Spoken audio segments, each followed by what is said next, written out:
அதாவது இந்த இளவனூர் என்ற கிராமத்தில் மக்கள் வந்து அதிகப்படியான மறவர் சமுதாய மக்கள் அங்கே வாழ்கிறாங்க. அந்த சூழ்நிலையில் அவங்க காலங்காலமாக ஐயா தேவர் திருமகனாரின் அந்த படத்தை வச்சு அவங்க ஒரு அமைப்பாக இருக்காங்க.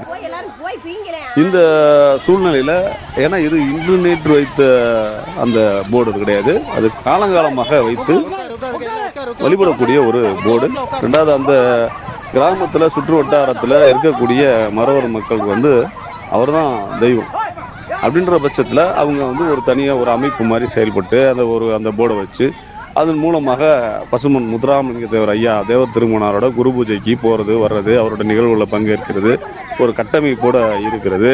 சில கட்டமைப்பை ஏற்படுத்தி அவர்களுக்கு தேவையான நிறை குறைகளை அரசாங்கத்தில் கேட்கறது கூட ஒரு அமைப்பாகவே செயல்பட்டு அதற்கு ஒரு தலைவர், செயலாளர், பொருளாளர் இது போன்ற ஒரு நபர்களையும் உருவாக்கி அது காலங்காலமாக செயல்பட்டுக்கிட்டு இருக்கு.